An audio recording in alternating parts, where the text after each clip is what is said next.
말씀은 신명기 6장 5절 말씀입니다. 너는 마음을 다하고 뜻을 다하고 힘을 다하여 내 하나님 여호와를 사랑하라. 또 마태복음 22장 37절에서 39절 말씀입니다. 예수께서 이르시되 내 마음을 다하고 목숨을 다하고 뜻을 다하여 주 너의 하나님을 사랑하라 하셨으니 이것이 크고 첫째 되는 계명이요 둘째도 그와 같으니 내 이웃을 내 자신같이 사랑하라 하셨으니. 아멘.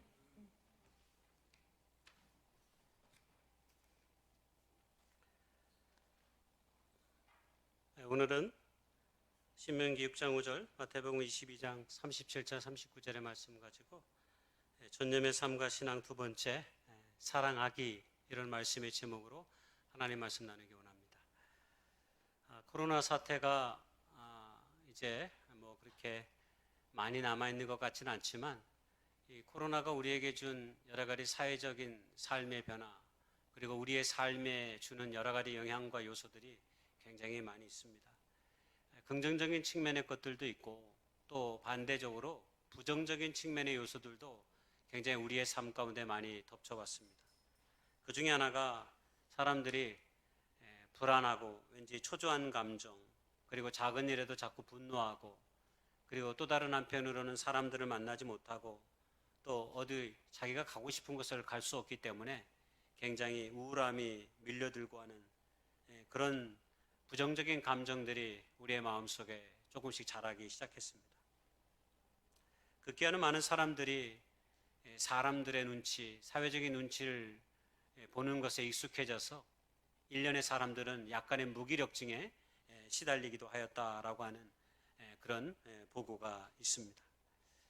결국 코로나라고 하는 시간이 2년이 넘게 우리의 삶 가운데 지속되다 보니까 사람들은 어느 하나에 전념하지 못하고 끊임없이 이리저리 자신이 가야 할 길을 찾지 못하고 왠지 방랑하는 사람들처럼 일탈하는 삶의 순간들을 생활 가운데서 많이 경험하게 되었다라고 생각합니다.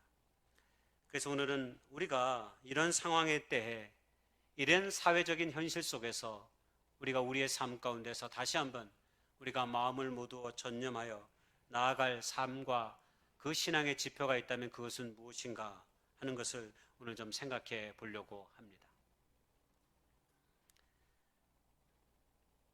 무엇이 보입니까? 뭐라고 말할 수 있을까요? 아이도 아이고, 아이도 보이고, 한 아주머니인지 아가씨인지 잘 모르는 한 여성이 하품하고 있는 장면이 나옵니다. 그리고 또 마지막에는 또 많은 사람들의 인파 속에서 하품하고 있는 또 다른 아이를 보게 됩니다. 이 그림을 한 글자로 정의하면 지루함이다, 이렇게 말씀드리고 싶습니다. 사람들은 지루한 것을 잘 견디지 못합니다. 그래서 지루한 것이 얼굴의 표정을 통해서, 자신의 감정을 통해서 드러날 때가 많이 있습니다. 그 중에 하나가 하품을 하거나 아니면 인상을 찡그리거나 여러 가지 형태로 자신 안의 감정을, 지루함의 감정을 표현하기도 합니다. 하버드 대학교와 버지니 대학에서 한 번은 지루함에 관한 실험을 한 적이 있습니다. 실험자는 텅 빈 방 안에 15분 동안 혼자 저렇게 의자 위에 앉게 하였습니다. 그 방 안에 유일한 물건이 있다면 전기 쇼크를 일으키는 작은 하나의 기계만을 놔뒀습니다. 그것을 자기 몸에 대면 전기의 충격을 받는 것입니다. 그런데 놀랍게도 여성의 25%와 남성의 33%가 전기의 쇼크를 일으키는 이 기구를 스스로 실험을 해봤다고 합니다. 참고로 어떤 한 소년은 무려 15분 동안 90번에서 100번 동안 스스로 전기 충격을 자기 몸에 대하는 실험을 가했다고 합니다. 무슨 말입니까? 가만히 있는 것보다는 고통이 낫다고 생각한 것입니다. 가만히 있는 것보다는 무엇인가 자기 몸에 대서라도 뭔가 반응이 자기의 삶 가운데 일어나기를 바라는 것이죠. 현대의 특징을 그래서 우리는 때로 지루함이다라고 말하기도 합니다. 최근에 지루함의 심리학 이런 책이 나왔습니다. 이 책이 우리에게 주는 굉장히 좋은 교훈들이 많이 있는데 크게 두 가지만 정의해 보면 이 책에서 지루함이란 우리가 세상에서 그렇게 필요한 사람이 아니라는 것을 알려주는 신호이다라고 이렇게 말합니다. 그러니까 내가 오늘 생활 속에서 뭔가 삶이 지루하다라고 느껴진다면 그것은 뭔지 내가 지금 왠지 이 땅 가운데서 스스로 필요한 사람이 아닌가 하는 생각을 불러일으키는 또 다른 반응이다라고 생각해 볼 수 있다라고 하는 겁니다. 또 다른 하나는 우리가 능력을 낭비하고 주체적으로 세상에 참여하지 못하고 자신의 능력을 표현하고 개발하고 싶은 욕구를 충족하지 못한 우리의 삶을 반영하는 것이다라고 이 책에서는 이야기합니다. 다시 말하면 우리가 왠지 삶이 지루하다라고 하는 것은 그 어느 것도 내 생활 가운데서 적극적으로 어떤 일들에 참여하지 못하고 그럴 만한 용기와 능력을 스스로 갖지 못하는 그런 상황에 처해 있는 그런 때를 가리킨다라고 말하는 것입니다. 반대로 이 책에서는 우리에게 그러면 지루함을 느끼지 않는 사람들의 특징은 뭐냐라고 하는 것을 질문하고 그 답을 제시합니다. 이 책에서는 뭐라고 얘기하냐면 그들은 경험의 이유와 행동의 지침이 되는 일관된 가치관과 신념이 있다 이렇게 얘기합니다. 지루함을 느끼지 않는 사람들의 특징은 바로 이런 것이라는 겁니다. 일관되게 자신에게 주어진 삶을 살아가는 그 신념과 가치관이 분명하게 삶 가운데 새겨져 있는 사람들 말입니다. 그러므로 이런 사람들은 잠시도 자신의 삶을 그냥 내버려 두지 않는 것이죠. 자신의 철학과 자신의 신념에 따라 끊임없이 무엇인가를 경험하려 애를 쓰고 어떤 상황 가운데서든지 그 어떤 일들을 행한다라고 하는 것입니다.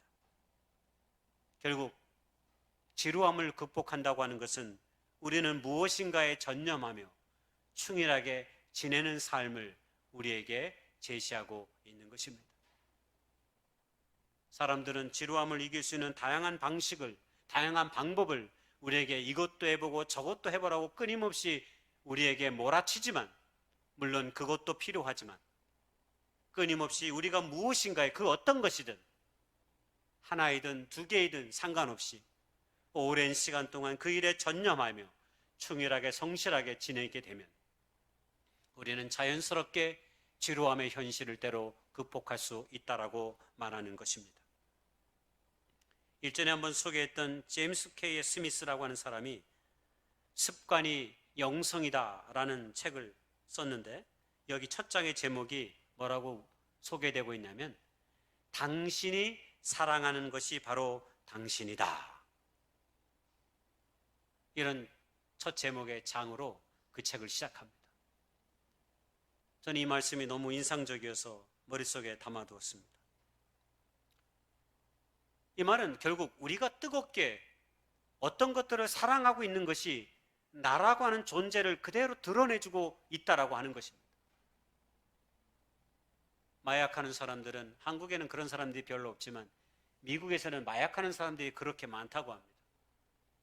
삶에 조그만 어려움이 오고 견디기 힘든 고통과 지루함이 찾아들면 그들은 스스로 팔에 마약을 주사해서 기분을 좋게 하고 약물에 의지해서 그 모든 시간들을 이겨보려고 하는 사람들이 그렇게 많다라고 하는 거죠. 그렇게 끊임없이 약물에 의존하는 삶을 살아가게 되면 우리는 그 사람을 그냥 마약쟁이라고 부릅니다. 그 사람이 무슨 직업을 갖고 있든 무슨 일을 도모하는 사람이거든 우리는 그냥 그 사람을 마약쟁이라고 부르는 것이죠. 그렇습니다. 오늘 우리에게 주어진 삶의 현실 가운데 우리가 마음으로 그토록 소망하고 사랑하는 것, 바로 그것이 여러분의 존재의 모습을 그대로 보여주는 것이다라고 말하고 있는 것입니다. 스미스는 말하기를 결국 이 이야기는 우리 안에 욕망과 갈망을 묻는 것이다라고 말하는 겁니다. 즉 그 사람의 삶의 정체성은 그 마음에 무엇을 끊임없이 욕망하고 갈망하고 있느냐라고 하는 것을 보여준다라고 하는 겁니다.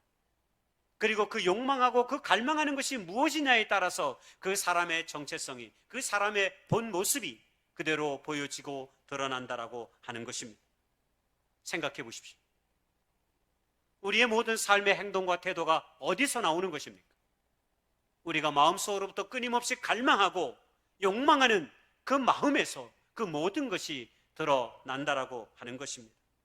그래서 스미스는 우리가 예수님의 제자가 된다고 하는 것은 궁극적으로 암과 때로 믿음의 문제라기보다는 우리가 어떤 것을 열망하며 어떤 것을 갈망하며 우리의 인생의 삶을 살아가고 있느냐라고 하는 것을 묻는 것이다라고 말합니다. 그래서 주님께서 당신의 제자들에게 나를 따르라라고 말씀하셨습니다. 주님께서 당신의 제자들에게 나를 따르라라고 말씀하셨을 때 그 나를 따르라고 하는 것이 무엇입니까? 그것은 바로 주님께서 당신이 원하시고 당신이 그토록 갈망하는 것들을 내 제자들도 나와 똑같이 욕망하고 갈망했으면 좋겠다라고 하는 그 마음을 그렇게 표현한 것입니다. 바로 그것이 제자가 되는 것이죠. 우리의 표현으로 하면 하나님이 원하시는 것, 예수님이 원하시는 바를 원하고 하나님이 예수님이 갈망하시는 바를 끊임없이 갈망하는 것, 그리고 그것을 갈망하는 삶, 바로 그것이 참된 주님의 제자인 그리스도인의 삶이다라고 말할 수 있는 것이죠. 그러면 하나님께서 그리고 예수님께서 끊임없이 원하시고 열망하는 바가 무엇입니까? 그것이 오늘 우리가 읽었던 성경 본문에 나옵니다. 오늘 우리가 읽었던 이 성경 본문은 바리새인과 율법사들이 예수님을 시험하여 던진 질문에 대한 예수님의 답변입니다. 그런데 그 시작하는 본문의 첫 구절이 흥미롭습니다.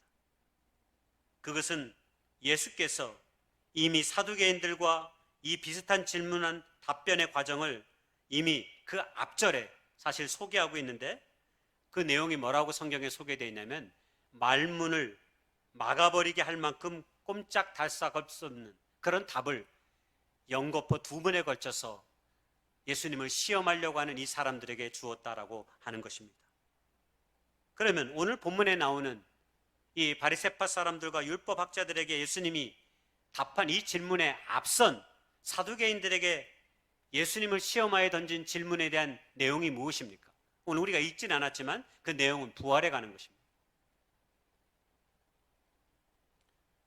사두개파 사람들이 율법에 나오는 수혼법을 들고 예수님을 시험했습니다. 뭐라고 시험했냐면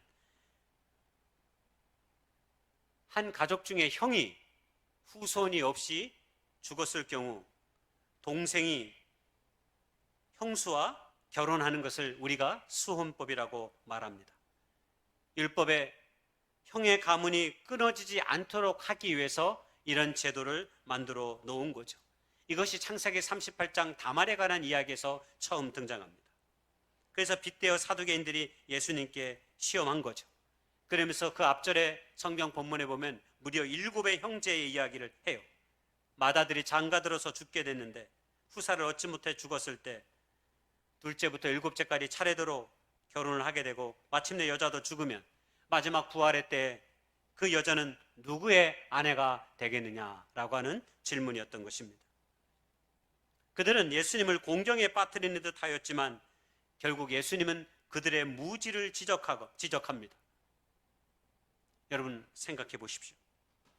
그들은 부활이 갖고 있는 부활을 믿었지만 부활의 의미조차 제대로 파악하지 못하고 있었던 것입니다. 그들은 여전히 부활을 이야기하면서 자신에게 주어진 현실의 관점에서, 즉 죽음의 관점에서 그들은 여전히 그것을 보고 있었던 것입니다. 그것이 주님께서 30절에 우리가 읽지는 않았지만 뭐라고 그들에게 얘기하냐면 부활의 때에는 장가도 시집도 가지 않는다라고 말씀하신 것입니다. 무슨 말입니까? 우리가 부활하게 되면 더 이상 죽음이 없기에 이 땅에서 결혼과 같은 자손의 번성 같은 것을 하지 않는 것이죠. 그러므로 부활의 때는 그런 결혼이란 제도 자체가 아무 의미가 없는 거죠.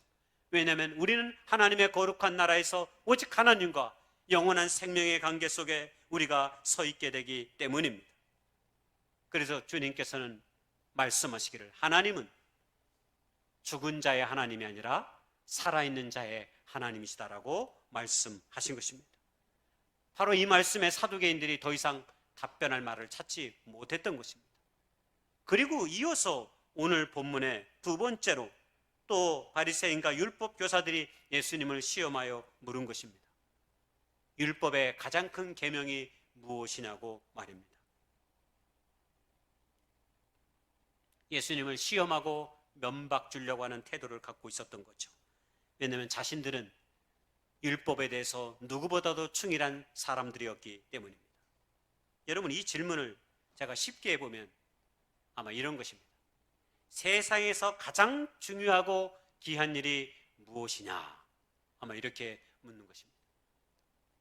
율법은 하나님께서 당신의 백성들을 구원하시기 위해 우리에게 주어진 것입니다. 그러므로 우리의 삶을 구원하는 일은 우리가 이 땅 가운데서 가장 중요한 일이 될 수 있는 거죠. 그러므로 이 질문을 바꾼다면, 제 식으로 바꾼다면, 이 세상에서 가장 중요하고 고귀하고 소중한 일들은 도대체 어떤 것입니까? 라고 물었던 것이다라고 말씀하고 있는 거죠.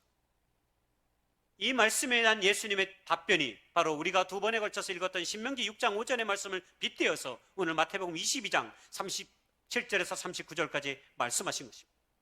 내 마음을 다하고 내 목숨을 다하고 뜻을 다하여 주 너의 하나님을 사랑하라. 하나님을 사랑하고 내 이웃을 내 몸과 같이 사랑하라 라고 말씀하셨던 이 말씀 말입니다. 저는 앞서 읽었던 부활의 이야기와 두 번째 바리새인과 율법교사가 물었던 그 가르침은 결국 저는 삶과 죽음에 관한 문제다, 이런 생각을 해보았습니다. 앞서 부활의 문제는 결국 죽음의 문제를 말하는 것입니다. 그리고 오늘 율법에서 가장 귀한 계명을 물은 것은 우리가 이 땅 가운데 살면서 가장 중요한 것은 무엇이냐라고 하는 것을 물은 것이다라고 오늘 제 식으로 제가 말씀드리고 싶습니다. 결국 사두개인들과 바리새인과 율법 교사들은 앞서 부활을 통한 죽음의 문제를, 그리고 오늘 이 땅 가운데서 우리의 삶 가운데 가장 중요한 문제, 곧 삶의 문제를 저는 분절적으로 이해했다, 이런 생각이 듭니다. 저는 그러나 이렇게 말씀드리고 싶습니다. 오늘 예수님은 삶과 죽음의 문제를 결코 분절한 단절의 멋으로 바라본 것이 아니라 하나로 바라보았다라고 하는 겁니다. 예수님은 이 두 가지를 하나로 통합하여 설명한 것이 오늘 본문의 말씀이라고 생각합니다. 하나님을 사랑하고 내 이웃을 사랑하는 것 말입니다. 바로 삶과 죽음이 그리스도 예수 안에서는, 하나님 안에서는 하나다라고 하는 사실을 우리에게 가르쳐 주는 것이다 라고 하는 것 말입니다. 삶과 죽음을 하나 되게 하는 것, 바로 그것이 무엇입니까? 저는 그것이 사랑이다라고 오늘 여러분에게 말씀드리고 싶은 것입니다. 하나님을 사랑하고 내 이웃을 내 몸과 같이 사랑하는 그 사랑 말입니다. 평생 우리가 전념하며 살아가야 될 삶의 가치와 신앙이 있다면 바로 그것은 사랑이다, 이렇게 말씀드리고 싶습니다. 아니, 조금 더 행동적인 동사적 어법으로 사랑하기, 이렇게 말씀드리고 싶습니다. 그리스도인이라면 우리는 평생 동안 사랑하며 살아가야 합니다. 이것이 우리가 진정으로 전념해야 될 우리의 신앙의 가치와 삶의 목표인 거죠. 여러분, 그리스도인들은 사랑해야 합니다. 그리고 사랑하기라는 삶의 목표를 가지고 살아가야 된다는 것은 그냥 우리가 인생을 살다 보면 얻어지는 것이 아닙니다. 여러분, 어떻게 사랑이 깊어집니까? 우리랑 가까이 살고 있는 그 사람과 우리가 사랑을 나눌 때 어떻게 그 사랑이 깊어졌습니까? 그냥 우연히 살다 지내보니까 사랑이 깊어집니까? 여러분, 모든 사랑은 그렇지 않습니다. 아무것도 행동하지 않을 때 그 사랑을 짝사랑이라고 말합니다. 그러나 우리가 무엇인가 그 사람을 사랑해서 어떤 액션을 취할 때 사랑이 시작된다고 말합니다. 깨어지든 데워지든 말입니다. 사랑하기라고 하는 것은 무엇인가 행동하는 것을 전제합니다. 사랑한다고 하는 것은 그냥 세월의 시간들을 보내는 것이 아닙니다. 우리가 믿음으로 산다라고 말하는 것은 사랑하며 산다라고 하는 것인데, 그 믿음은 그냥 가만히 있으면 채워지는 것이 아닙니다. 그냥 가만히 있으면 믿음이 강해지는 것도 아닙니다. 우리의 사랑이 깊어지고 성숙해지는 것처럼 끊임없이 나아가고 끊임없이 채워가고 끊임없이 무엇인가 만들려고 할 때 그 모든 것들이 이루어지는 것입니다. 우리가 평생 동안 헌신하는 것을 통해 우리는 진정으로 우리의 삶의 정체성이 형성됩니다. 한 대학교에 빌 손튼이라는 사람이 있었습니다. 이 사람은 50년 동안 피츠버그에 에커드 대학교가 있었는데, 지금도 있지만 이 에커드 대학교에 운동 경기의 기록원으로 일했던 사람입니다. 50년 동안 한결같이 에커드 대학교에 여러 운동팀이 있었는데, 그 운동팀의 운동 경기의 선수 개개인의 내용들을 기록으로 남긴 사람입니다. 얼마나 이 기록을 잘 남기고 꼼꼼히 이 모든 것들을 수용했으면 스포츠 명예의 전당에 이 사람이 올랐습니다. 보통 스포츠 명예의 전당은 훌륭한 스포츠 선수들이 오르는 곳입니다. 그런데 이 빌 손튼이라고 하는 사람은 50년 동안 기록원으로서 자신에게 맡겨진 그 선수들의 기록을 너무나 꼼꼼하게 기록한 나머지 에커드 대학교의 많은 코치들은 그를 향해 말하기를 걸어다니는 운동의 백과사전이다, 이렇게 말했다고 합니다. 그래서 그 대학의 한 농구 코치는 그를 향해 말하기를 그는 에커드 대학 그 자체입니다 라고 말했다고 합니다. 이처럼 한 가지 일에 전념하기를 통해 그 사람의 삶의 정체성이 드러나는 것입니다. 저는 이것을 오늘 제 표현으로 저는 심어진 자, 이렇게 말씀드리고 싶습니다. 신앙적으로 말하면 이 땅의 그리스도인들은 사랑으로 심겨진 자, 이렇게 말씀드리고 싶습니다. 이 땅의 모든 주의 백성들은 사랑으로 심겨진 자들입니다. 그리스도인들은 그리스도의 사랑으로 이 땅에 심겨진 자들입니다. 나무처럼 말입니다. 나무는 자리를 탓하거나 자리를 옮기지 않습니다. 한 곳에서 깊은 뿌리를 내리는 사랑을 합니다. 그리고 그 사랑이 열매로 나타나는 거죠. 그래서 이 사랑은 때로 우리에게 삶과 죽음을 넘어서게 합니다. 우리 주님의 사랑은 유효기간이 없습니다. 아무리 맛있는 빵이나 우유도 다 유통기간이 있습니다. 시간이 지나면 버리게 됩니다. 이것저것 그 어떤 것도 살 수 있는 신용카드나 상품권에도 반드시 유효기간이 명시되어 있습니다. 그러나 유효기간이 없는 것이 있습니다. 우리의 주민등록증입니다. 이 말은 이 땅에는 유효기간이 지난 사람은 단 한 사람도 없다라고 하는 사실입니다. 주민등록에 발급한 날짜만 있지 이 주민등록증이 언제 끝난지는 그 주민등록증에 전혀 없습니다. 한마디로 이 땅의 삶을 산다고 하는 것은 결코 유효기간이 없는 삶을 살아가는 삶을 말한다라고 말씀드리고 싶습니다. 저는 이것이 그리스도인의 삶이라고 생각합니다. 우리는 삶과 죽음을 그래서 통전적으로 이해하고 받아들입니다. 무슨 말이냐면 유효기간이 없는 삶으로 말입니다. 삶과 죽음이 하나로 묶여 있는 것, 바로 그것이 신앙이고 믿음이고 사랑입니다. 그래서 우리는 사랑하며 살다가 사랑으로 죽고 사랑으로 부활할 것입니다. 우리는 믿음으로 살고 믿음으로 죽고 믿음으로 또한 부활할 것입니다. 여러분, 이것이 그리스도인의 신앙의 정체성인 것입니다. 에릭 프롬의 최근에 나온 책이 하나 있는데, 우리는 여전히 삶을 사랑하는가? 라는 책입니다. 제목에 이끌려서 이 책을 구입했습니다. 너무나 당연한 말 같은데 왠지 당연하게 느껴지지 않았습니다. 나는 정말 내 삶을 정말 사랑하는가? 이런 질문을 스스로 갖게 되었습니다. 그리고 곰곰이 생각하면 생각할수록 이 질문에 대한 무게가 제 삶을 눌렀습니다. 너무나 당연한 듯 보이는 이 질문이 결코 가볍지 않구나라고 하는 것을 생각하게 되었습니다. 여러분은 여러분의 삶을 충분히 사랑하십니까? 여러분, 이 질문에 어떻게 대답할 수 있겠습니까? 왜 이 질문이 무겁냐면 우리의 세상이 끊임없이 우리 자신을 사랑하지 못하도록 만들기 때문입니다. 세상은 끊임없이 성공한 삶을 향한 찬양이 넘쳐납니다. 성공한 사람들의 이야기가 넘쳐납니다. 자신들이 모든 것을 다 할 수 있다고 이 땅의 정치가들은 이야기합니다. 제가 생각해 그거 10분의 1도 못할 거면서 말입니다. 왜 그런 얘기를 할까요? 세상이 그러한 사람들을 찬양하기 때문입니다.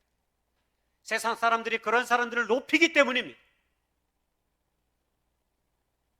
평범한 사람의 삶에는 왠지 무가치한 삶처럼 생각하게 되고, 그리고 그런 사람들을 낭떠러지로 때로 밀어놓고 있는 삶의 현실을 때로 경험하고 있기 때문입니다. 그래서 저도 우리 모두가 거기에서 자유롭지 않는 것입니다. 왜냐하면 곰곰이 생각하면 생각할수록 나는 충분히 내 삶을 사랑할 근거들을 자꾸 세상 가운데 찾기 때문입니다. 그러나 그렇지 않습니다. 그것이 우리를 끊임없이 가볍게 만드는 이유가 되는 것이죠. 그래서 모든 사랑의 시작은 그래서 받아들임입니다. 우리가 우리를 사랑하지 못하는 이유는 우리가 우리 스스로를 받아들이지 못하고 있기 때문입니다. 있는 그대로의 삶, 있는 그대로의 존재인 나라고 하는 존재를 받아들여야 하는데, 우리 안에 거짓되고 세상이 만들어놓은 찌꺼기들이 너무 많기 때문에 그것으로 자신의 삶을 끊임없이 규정하려 하기 때문입니다. 자신이 갖고 있는 생각들, 때로 자신의 감정들, 자신의 외모, 자신의 배움의 척도, 자신의 가족의 환경, 자신의 삶의 지나온 길들, 때로 이 모든 것들로 자신의 삶을 규정하려 듭니다. 성경에서는 이것을 바로 죄된 인식이다라고 말합니다. 우리는 이런 왜곡된 죄인식을 가지고 세상 속에서 자기 스스로를 바라보고 있는 것입니다. 이것이 우리 안에 내재된 죄의 특성입니다. 우리 안에 이미 세상 가운데서 수도 없이 새겨진 이 죄의 특성을 우리가 우리 스스로 이길 수 없습니다.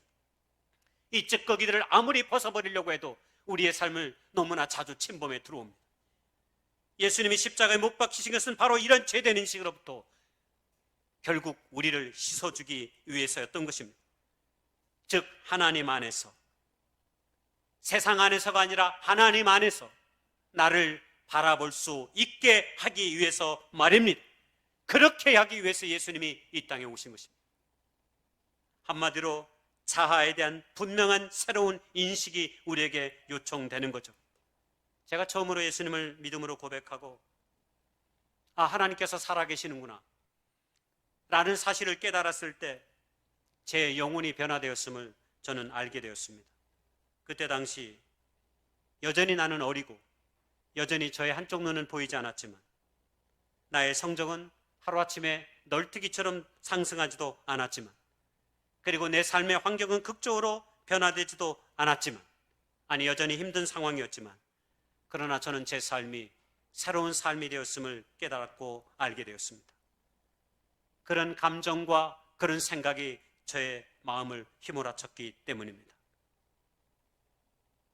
이랬던 저의 마음을 공교롭게도 에릭 프롬이 한 문장으로 정리해 놓았습니다.